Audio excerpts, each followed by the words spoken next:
السلام علیکم ورحمۃ اللہ وبرکاتہ۔ استقبال ہے آپ کا ہمارے دار ارقم یوٹیوب چینل میں۔ محترم سامعین و ناظرین، میں ہوں آپ کا میزبان حافظ محمد دانش۔ ہماری یہ مجلس روزمرہ زندگی سے تعلق رکھنے والے مسائل سے متعلق ہے، جن کے جوابات کے لیے ہمارے ساتھ موجود ہے مفتی احمد بن محمد ارشد خان صاحب۔ جی مفتی صاحب، ایک مولانا شعیب صاحب ہیں، وہ پوچھتے ہیں آج کل لوگ میت دفنانے میں بہت دیر کرتے ہیں، قرآن و حدیث کی روشنی میں اس کی کیا وضاحت ہے؟ بسم اللہ الرحمن الرحیم، نحمدہ ونصلی ونسلم علی رسولہ الکریم، اما بعد۔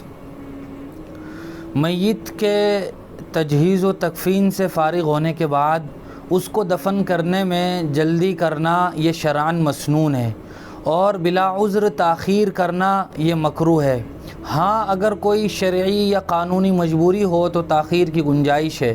شرعی مجبوری یہ ہے کہ کوئی آدمی کسی ایسی جگہ پڑا ہوا ملا کہ کوئی اس کا پرسان حال نہیں تھا، اس کے بارے میں کچھ عطا پتہ نہیں تھا، اس کے وارثوں کو تلاش کرنے میں تاخیر ہو جائے تو اس تاخیر کی گنجائش ہے۔ یا یہ کہ قانونی مجبوری ہے کہ آدمی کا کسی ایکسیڈنٹ میں یا حادثے میں انتقال ہو گیا، تو اب قانون کے تحت اس کے پوسٹ مارٹم میں دفنانے میں تاخیر ہو جاتی ہے۔ تو ایسی وجوہات کی بنیاد پر اگر تاخیر ہو جائے تو اس کی گنجائش ہے، لیکن بلا عذر صرف رشتہ داروں کو دکھانے کے لیے کہ میرا فلاں بیٹا فلاں ملک سے آ رہا ہے یا فلاں شہر سے آ رہا ہے، وہ کل تک پہنچے گا، اتنا لمبا عرصہ ایسے ہی دوسروں کے انتظار میں گزار دینا اور میت کو دفن نہ کر دینا، یہ ناپسندیدہ ہے اور مکروہ ہے۔ اور اللہ کے رسول صلی اللہ علیہ وسلم نے اپنے ایک حدیث میں ترغیب دی ہے، اسرعوا بالجنازہ فإن تک صالحۃ فخیر تقدمونها وإن یک سوا ذلک فشر تضعونہ عن رقابکم، کہ تم مردے کو دفنانے میں جلدی کرو، اگر وہ آدمی بھلا ہے، اچھا ہے، تو وہ اپنی نعمتوں کے حصول میں جلدی سے اپنی منزل پر پہنچ جائے گا، اور اگر وہ آدمی بھلا نہیں ہے تو بلا وجہ ایسے آدمی کو سر پر اٹھائے گھومنا یہ مناسب نہیں ہے۔ مولانا نصیر صاحب گجرات سے پوچھتے ہیں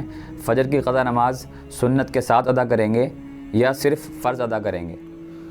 جی، اگر کسی آدمی کی فجر کی نماز قضا ہو جائے تو اسی دن کی فجر کی نماز زوال تک اگر وہ اس کی قضا کر رہا ہے تو پھر سنت کی بھی قضا کرے گا۔ مثال کے طور پر آج کی فجر کی نماز قضا ہو گئی تو اب اگر وہ اس کی قضا کرنا چاہتا ہے اور زوال سے پہلے کر رہا ہے تو پھر وہ فرض کے ساتھ ساتھ سنت کی بھی قضا کرے گا، لیکن اگر اس نے آج ہی کے دن زوال تک فرض کی قضا نہیں کی تو آئندہ پھر سنت کی قضا نہیں ہوگی، صرف فرض کی قضا ہوگی۔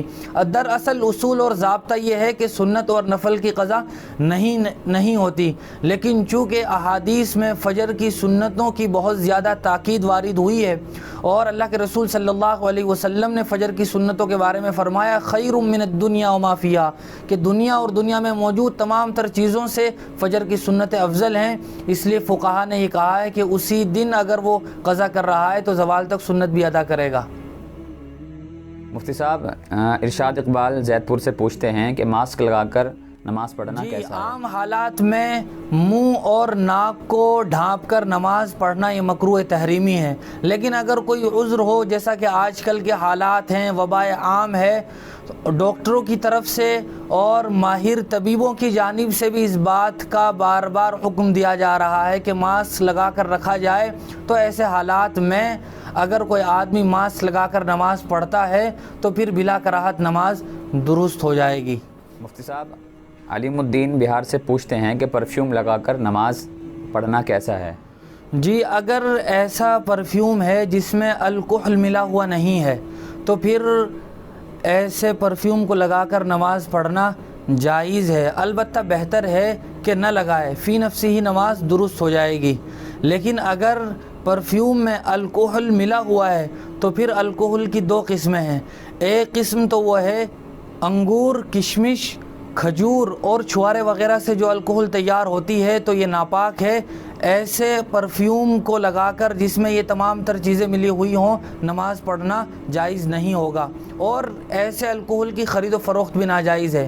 لیکن اگر کوئی ایسا پرفیوم ہے جس میں سبزی یا اسی طرح گیہوں، شہد وغیرہ سے تیار شدہ الکحل ملا ہوا ہے تو یہ ناپاک نہیں ہوتے. ان کے ساتھ ملے ہوئے پرفیوم لگا کر نماز پڑھنا بھی جائز ہے اور ان کی خرید و فروخت بھی جائز ہے. مفتی صاحب، ایک خاتون ہیں جو معلوم کرتی ہیں مستورات کا اپنے بالوں کو بیچنا کیسا ہے؟ مستورات کا وہ بال جو کنگھی کرتے ہوئے سروں سے نکلے ہو یا یہ کہ ٹوٹ کر گر گئے ہوں، بالوں کو بیچنا جائز نہیں ہے. یہ انسانی اعضاء کی توہین ہے. اللہ تبارک و تعالیٰ قرآن مجید میں ارشاد فرماتے ہیں وَلَقَدْ كَرَّمْنَا بَنِي آدم، کہ ہم نے انسان کو بہت ہی معزز بنایا ہے.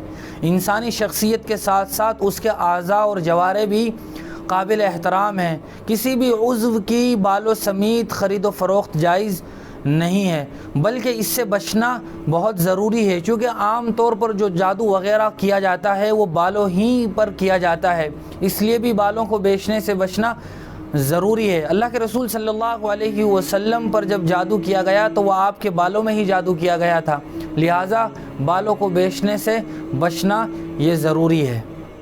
مفتی صاحب، ایک خاتون معلوم کرتی ہیں کہ دانتوں سے خون نکل جائے تو کیا وضو ٹوٹ جائے گا یا نہیں؟ جی، اگر دانتوں سے یا منہ سے اس قدر خون نکلا کہ وہ ہمارے تھوک پر غالب آ گیا، ہمارا تھوک بھی اس کی وجہ سے سرخ اور لال ہو گیا تو پھر ہمارا وضو ٹوٹ جائے گا اور نماز بھی فاسد ہو جائے گی.